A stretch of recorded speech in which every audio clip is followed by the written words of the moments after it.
Nós temos falado sobre a oração mais difícil na Bíblia. A oração mais difícil. Eu não consigo encontrar outra. Nós temos muitas orações belíssimas nas Escrituras Sagradas, de homens e mulheres de fé que nos ensinaram tanto com as suas orações. Eu poderia falar aqui da oração de Moisés, oração de Davi, oração de Ana. Eu poderia falar aqui a oração de Elias, de Jeremias, enfim, são tantas orações que nós encontramos nas Escrituras Sagradas, todas elas dignas, todas elas grandes lições de fé e bons exemplos para nós. Porém, eu nunca encontrei e não acredito que exista uma oração na Bíblia que seja mais difícil de ser feita do que a oração que o Senhor Jesus fez lá no Getsemane. Quando ele disse as palavras: "Não seja como eu quero, mas como tu queres." Por que essa oração mais difícil da Bíblia? Porque ela trata do grande problema humano, o eu. Quando Jesus disse assim: "Não seja como eu quero, mas como tu queres", ele realmente foi na jugular ali do problema humano. O problema humano é o eu, é o nosso querer, é o nosso ego. É quando nós damos ouvidos à nossa vontade e priorizamos a nossa vontade acima até mesmo da vontade de Deus. Naturalmente, o ser humano já é assim, né? Desde criança. A criança, quando não tem o que ela quer, o que ela faz? Ela chora. Por que ela chora? Ela chora para chamar atenção para a vontade dela, para a necessidade dela.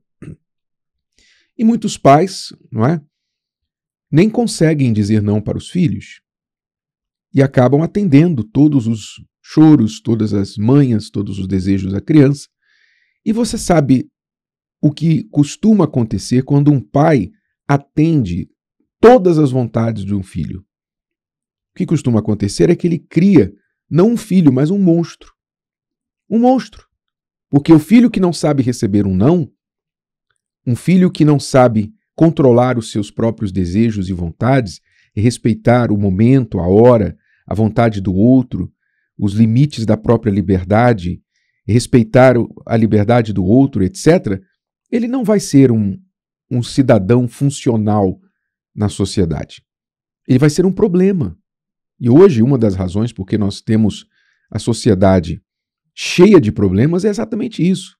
Filhos, crianças, né, que quando crianças e jovens não aceitaram receber um não dos pais. Então, querem fazer tudo o que querem. E aí o mundo vira esse caos que nós estamos vivendo hoje. Quer dizer, aquela ideia de restrição, de autocontrole, de domínio próprio, de respeitar o que é do outro, isso aí está se perdendo. Isso já praticamente é raro nos dias hoje. As pessoas querem saber o que é delas, a vontade delas. E esse é o grande problema humano, o eu. Então, quando Jesus orou aquelas palavras, "Não seja como eu quero, mas como tu queres", ele realmente expôs claramente o problema do ser humano. Isso é de todos os seres humanos, sem exceção. Todos os seres humanos, sem exceção. Sem exceção. Se o próprio Senhor Jesus teve um conflito entre o eu dele, porque ele estava aqui em carne e sangue, então, se ele teve um conflito, sendo humano, com a vontade do Pai, obviamente ele cedeu, mas o conflito existia, porque ele fez a oração por causa do conflito. Imagine os demais. Imagine os que estão muito abaixo do caráter, da integridade, da perfeição do Senhor Jesus. Todos nós somos vítimas da nossa própria vontade, do nosso próprio eu. E esse é o grande inimigo dentro da gente. O maior amigo do diabo é o nosso eu. E o maior inimigo nosso, juntamente com o diabo, é o nosso eu. É o eu, é o querer pessoal. Então, essa oração tem tanto a nos ensinar. E ela também explica o motivo das orações não respondidas. A Bíblia fala das orações não respondidas. E nós entendemos que, estritamente falando, não existe oração não respondida. Porque quando você faz uma oração, você sempre vai ter uma resposta de Deus. Ou esta resposta vai ser sim, e você vai ser atendido, ou ela vai ser não, que também é uma resposta. Você não foi atendido, mas recebeu a resposta. A resposta é não. Como nós temos também exemplos na Bíblia. Jesus recebeu 3 nãos de Deus na sua oração lá no Getsemane. Paulo também recebeu 3 nãos de Deus quando pediu para Deus tirar o espinho da carne dele. Moisés recebeu pelo menos 2 nãos de Deus. E Davi também, quando orou e jejuou pela vida do seu filho que adoeceu, seu filho recém-nascido, por 7 dias ele orou, jejuou, clamou e recebeu um não de Deus. E o seu filho morreu. Então, o não de Deus também é uma resposta. Muitas vezes nós pensamos, Deus não me respondeu. Não é que Deus não respondeu. Ele respondeu, só que a resposta foi não.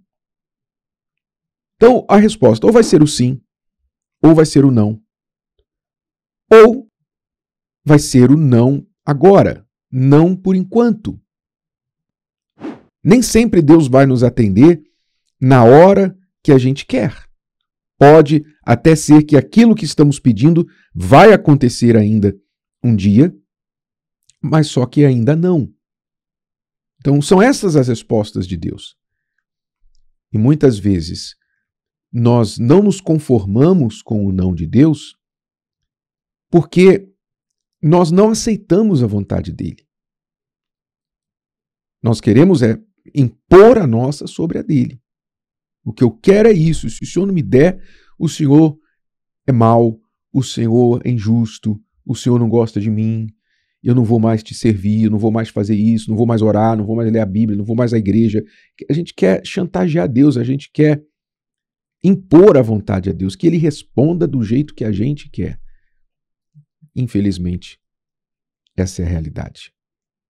Então, Jesus disse assim uma vez, porque eu desci do céu não para fazer a minha vontade, mas a vontade daquele que me enviou.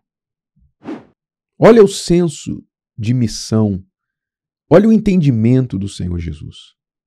Ele veio aqui a esse mundo, não foi para desfrutar, para passear, sabe, para ver como é que era, ter uma experiência.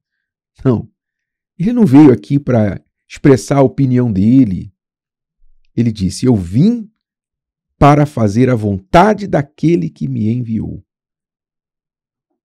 Sabe, o ser humano entende muito bem, né? Quando uma pessoa trabalha para uma empresa, a empresa envia a pessoa lá para visitar uma outra empresa, onde há negócios entre as duas empresas.